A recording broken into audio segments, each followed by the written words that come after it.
How's it going, everyone? In this video, I want to do something a little bit different. It's actually something I used to do way back when looking at game releases and prices and how they have altered over a bit of time, but I want to take a look at the major PlayStation 4 and PlayStation 5 game releases throughout this fall season, really from the beginning of September until now, so like a 3-month window, a quarter window, and I'm going to try to do this at the end of every quarter to see where the game prices have fallen to. Obviously, in the holiday season, it's a little bit more interesting, but yeah, this video hopefully will indicate that if you are buying games day one, maybe be a little bit selective. Because outside of one game, and that one's a little bit of an interesting case, every game has fallen in price incredibly hard. So let's just take it from the top. Let's go back to early September. Sonic Colors Ultimate dropped on September 7th at $40. It dropped as low as $17 for a new copy of the game. So over 50% off did Sonic Colors Ultimate go. Now, did a video earlier today. If you did want to do some shenanigans with the GameStop deal that they're running, you could actually get this game for $8 on a pre-owned copy. So yeah, kind of wild. Sonic Colors I thought was a pretty good game. Kind of got, you know, mostly positive reviews, so yeah, I think if you paid $40, you probably weren't too upset about it, but kind of goes to show, yeah, over 50% of a discount on this one. Next up, Life is Strange True Colors dropped back on September 10th. Remember that this was a full $60 release, unlike the other Life is Strange titles. It dropped as low as $30. I think there was like one listing on Thanksgiving Day over at Walmart that was $15, but it like went out of stock very quickly, so I don't even want to count that, but still $30 at a 50% off discount. Another pretty significant discount here, and I know a lot of people were waiting on Life is Strange True Colors while they were excited for it. They wanted it at a cheaper price just because, you know, you bought the other Life is Strange titles at sub $60, obviously, $25 and I think $30 for Season 2 or whatever, but yeah. Next up, we have Tales of Arise, which also dropped on September 10th. Now, this is a game that I happily dropped $60 on, and I absolutely loved the game, one of my favorite games of the year, but even in the case of Tales of Arise, it dropped as low as $30 on Amazon during Black Friday week. Now, the $30 price tag for Tales of Arise is actually pretty difficult to come by, but you can still regularly find it for $35, so a premier title, a game that was received incredibly strongly, seemed to do incredibly well from a commercial standpoint, one that you would think would hold up in price a little bit longer, and it did hold up in price comparatively speaking to a lot of other games, still down to $35, and that is a pretty significant discount. Now, this came out in early September, and it didn't really start falling in price until, like, that Black Friday week. It dropped, I believe, like $10 to $50, but the significant discounts came Black Friday week. Alright, next up, Deathloop dropped September 14th. Obviously, you guys probably know this one went on sale very quickly. Shortly after release, it was down to $39 on the PlayStation Store, and now we can find it for $23. Yes, on Amazon recently, it was $23, and even then, $25 is about the regular discounted price for Deathloop. That's a wild one to me. That's significantly more than 50% off, and that's a big discount for a game that was incredibly well received as well. This got a lot of 10 out of 10s, I believe an 88 on Metacritic. Not sure how the game did from a commercial standpoint, but again, discounts like this are kind of standard even with the games that are received really strongly. Next up, this is another interesting one. Kena Bridge of Spirits dropped on September 21st. However, that was the digital download copy of the game, and that digital version has gone on sale. I want to say it's been like 25% off for $29.99. The physical copy of the game just dropped back in November, so this is going to be one that will probably get a clearer picture about where the price is going to stabilize, probably February, March, around then. It was a little bit of a lower key release, and titles like this do tend to hold up their price a little bit longer. It was already a budget game, so do bear that in mind, but a very good game nonetheless.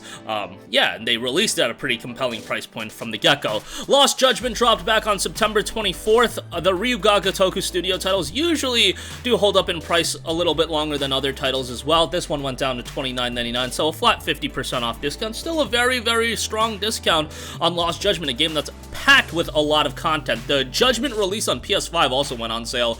That went down to $19.99. They kind of went for the double whammy there. Judgment was $19.99, Lost Judgment was $29.99. Now, Death Stranding Director's Cut. This is an interesting one. It came out back in September 24th. On September 24th, you can find it on sale during Black Friday week. It was down to like $40, but even on launch day, buying the Death Stranding Director's Cut release was just not very smart, because you can get the base Death Stranding game for sub $20 and then just pay the $10 to get the upgrade. We just did the video on the GameStop sale, and you can get a pre-owned copy of Death Stranding for literally like $8 and change, so yeah, you would get the director's cut for $18.50 going that way. That is the better route to go. I really wouldn't buy the director's cut unless you're desperate to get that PS5 case. Next up, Alan Wake Remastered dropped back on October 5th. This is one that also came out at a budget price point at $29.99, went down to $19.99. I think that's about the level of discount we were expecting just because the game already came at such a cheap price. Next up, Nickelodeon All-Star Brawl. This was an interesting one because I was not expecting it to drop in price as hard as it did.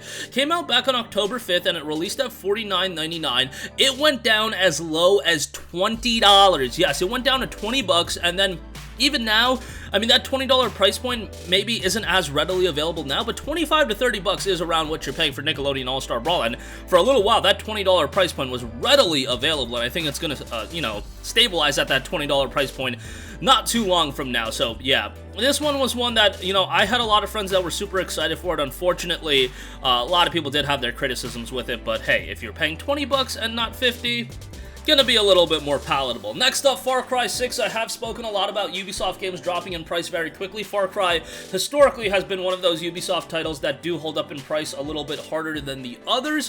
Far Cry 6 went down to $25, so still had a very steep discount attached to it. During Black Friday week, it actually dropped to $35. No one was going south of $35, and I think a lot of people thought that it was gonna, stabilize at that $35 price point, but no, went down to $25, so I found that pretty interesting. But yeah, 25 bucks for Far Cry 6, I think, is a pretty decent deal there. So there you go on that. Just to keep it on topic with Ubisoft, Riders Republic dropped on October 28th.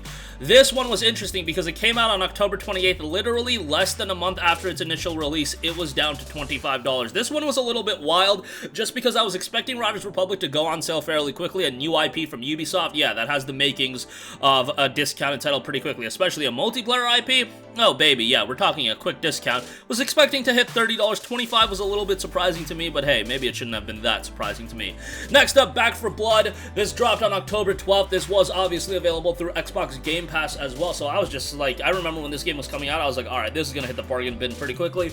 Hit 30 bucks. Honestly, was expecting it to get a little bit cheaper, but still, 50% off is a pretty reasonable discount on that. Next up, Demon Slayer Kimetsu no Yaiba, the Hinokami Chronicles. October 15th is when this dropped. Anime titles tend to hold up in price a little bit longer. This still did drop down to $35. I know Demon Slayer is something a lot of people are talking about right now because I think the anime just started airing new content or something like that. I don't know. A lot of my friends watch Demon Slayer. I like the opening. That's about all I can say about Demon Slayer. But yeah, didn't have as steep of a discount as some of the other titles, but still went down to 35 bucks, and I believe it's $35 right now. Literally right now, you can go and get it for $35. Next up, Crysis Remastered Trilogy, October 15th. This one came out at a budget price point of $50. It did drop down to $30, so that's a pretty significant price drop as well. I mean, at $50 already, 3 games for 30 bucks.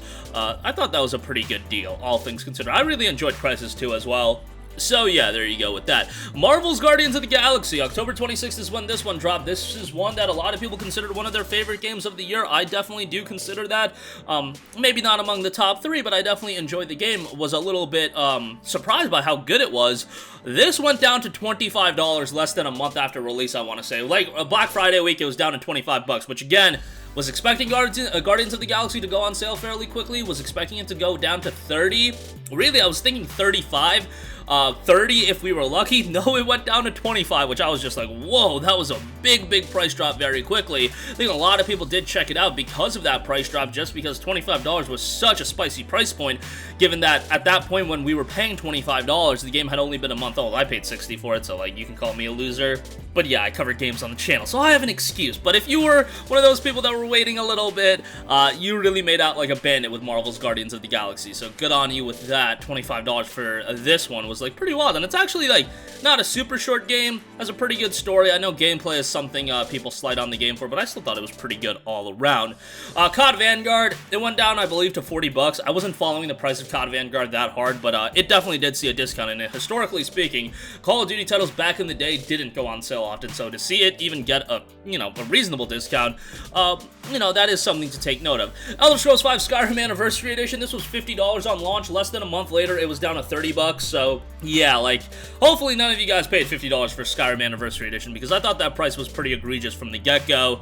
The Anniversary Edition upgrade is $20, so, you know, with that $30 price point, you're essentially getting Skyrim for $10 if you look at it that way, but that Anniversary Edition upgrade is still probably a bit too much, but yeah, there you go with that. The one game that did, quote-unquote, hold in price is GTA, the Trilogy, the Definitive Edition. This is a Rockstar game. Rockstar games usually hold up in price. The physical copy has not come out yet, so, you know, to get a better gauge of where this game is going to, you know, stabilize as far as the price point is concerned, we probably have to wait for the physical release to actually come out, and this game was a train wreck by, you know, what a lot of people think, and, you know, based on seeing this game, yeah, train wreck probably puts it a little bit lightly. Lastly, I do want to give a mention to Battlefield 2042. Came out on November 19th, so this one is just a little over a month old. Already seeing deep discounts on it now. I knew we weren't going to get discounts during Black Friday week because it was coming right before Black Friday, but yeah, a month later, we're seeing the game down to sub $40. And remember that this was a game that was released at a $70 price point for PS5, so that was a wild price point as in itself. But, yeah, now you can get the game pretty cheap. Like, right now on Amazon, I'm looking, it's $39.82. So I expect this to get cheaper and cheaper and ultimately get added to the EA subscription service next year. So that's going to do it for me. Hopefully, this run back, taking a look at the major releases and seeing where the prices fell to, you know, for some of you guys that do like to buy a lot of games day one, maybe be a little bit more selective. Like, if I wasn't making videos on YouTube, I probably wouldn't have bought Guardians of the Galaxy. Like, out of all these games, honestly, the ones I would have bought day one if I wasn't making videos on YouTube would be Tales of Arise, probably, like, I'm honestly looking at Tales of Arise. Maybe, like, one or two other games I would have been, like, I would have impulse bought, like, Lost Judgment or something like that. But for a lot of these, you know, you're best off waiting on a sale. And I know some of you guys have wild backlogs as it is, especially during this fall season. Like, food for thought for next year, really be selective. And I'm sure next fall is going to be way more heavy in terms of the game releases than this fall, but still food for thought. Be a little selective. You can probably end up getting really banger deals if you just wait, you know, literally a month in some of these cases for getting these games. Like Guardians of the Galaxy, that price drop was like a little bit surprising to me, but who knows? Let me know all your thoughts in the comments section down below. Sound off there. Thank you for watching, and goodbye. Hey guys, we hope you enjoyed the video, and if you did, make sure to hit the subscribe button, and if you're already subscribed, do us a favor and hit the bell icon. This way you'll be notified whenever we post a new video. That's the best way to keep up with all of our uploads, and we usually try to upload 2 videos a day. And with the bell icon hit, you'll be notified whenever we do upload a video. As always, thanks for watching.